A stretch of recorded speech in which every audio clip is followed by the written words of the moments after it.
craving management. One of the main things that brings people to chemsec support services is the fact that they feel like they keep using the drugs even though they decided to take a break for a while. That's probably the main thing that brings a person to a drug seeking support, saying, I planned to have a month off, but I kept having these cravings that were compelling me to use, and I had trouble overcoming them. I wasn't going to use this weekend. My sister was getting married, but the cravings are so strong and I ended up using, and I don't feel like I'm in control of that. That's a very frightening thing. So the very essence, I think, probably the most crucial skill that any chemsex advisor can have, any drugs worker can have, is how to manage cravings. Cravings are a thing that it's a biological and physiological state we get in, caused by an association.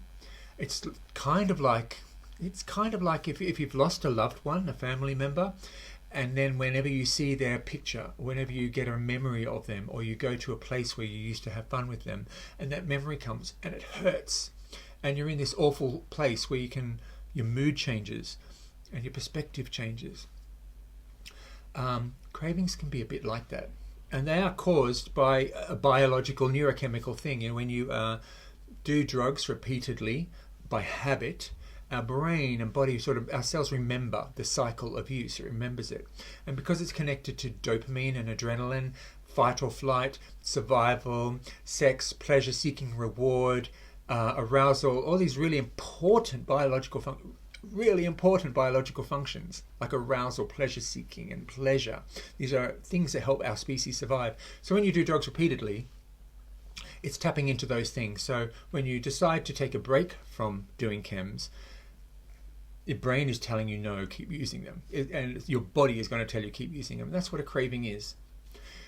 And so the best thing we can do as support workers in helping our clients or our patients or our friends or community members to manage cravings, to make the changes and achieve the goals, use drugs when they want to and not just because a craving is making them, is to teach craving management exercises. And there are millions of them. They are very varied. So craving management is really about changing mood. It really is. First of all, it's really understanding what's happening to my body when this happens. The first thing we can do is ask the person, how do you experience craving? So ask them to go back in time, the last time that you had a craving. Like you had a goal to not use drugs this weekend, but you did. Tell me about that moment, that craving moment, when it happened, when you were in that state. And they might describe it very personal to them. So quite often it might be anxiety or panic, or it might be just an obsessive, like I'm trying to watch television but all I can think about is that. Or I'm reading this book but all I'm thinking about is that. Or it might just be an anxious state that stays. Actually sweating. It can be very profound physiological and sort of mental experience where it's usually very unpleasant. And the reason it's unpleasant is because people don't know what's happening to them. Their mood has changed, regardless of what's going on in the world, regardless of who's in front of them or what a great day it is. This thing is ruining their mood. And what can I do to make it go away? And the body is compelling them that the thing that will make it go away is to do drugs. And understanding that that's a biological thing. There's nothing wrong with my mental health. There's nothing wrong with me. I'm not an addict. I'm not... you don't need to lock me up, put me in an insane asylum. This is just normal biology. I'm having a craving. That's what happens when you create a habit with drugs for a while. And they're entirely manageable if, first of all, you can remove that fear of it. So understand what's happening to me in that moment is just science. Okay, so there's no need to be frightened or naive or ignorant or alarmed about it. It's science. I should be expecting it. I'm glad my body is acting completely normal. This is what bodies do. I'm having a craving. Good. Okay, now I know what it is. I'm calm. Once you've got that bit, you've now got to manage the mood. And this is really the same as anything that you might do with meditation, mood changing, opening a window, changing the music, talking to a friend. Usually a craving is an obsessional thought process. Overthinking while your body stays in a mood. An unpleasant, anxious mood. Changing that is unique to everybody. I've got a million ways that work for me. My friend John has a million ways that work for him. And you have a million ways that work for you. So use your own experience. But best is talk to the person in front of you and say, what has worked for you in the past? Like the last time you had a craving and you didn't use, what did you do right? What worked for you? Was it because you left the house? Was it because you called your friend? Was it because you got off Facebook?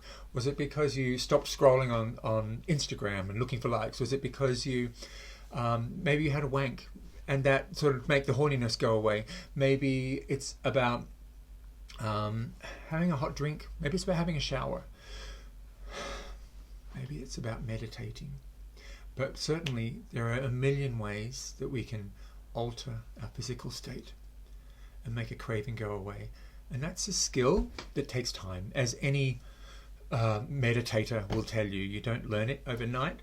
It is a skill that most of us manage all through our lives and try to get control of. But for a person that's experiencing powerful cravings, it is quite a skill, and one that takes practice and lots of support from a good friend or a community worker or a social worker or a chems advisor. About exploring, how do I change my mood? What's worked in the past? What tips have you got that can help me to change my mood? But about altering my physical state, identifying, oh, this is just biology. It's a craving. I know what it is. Of course, I should have expected it. I'm not going to be alarmed by it. I'll just put into practice the things that make a craving go away.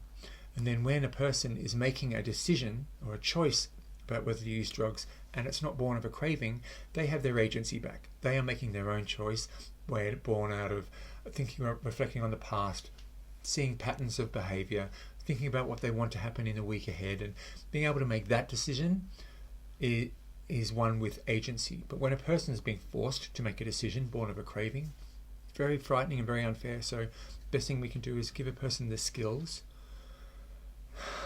to manage that craving and make it go away.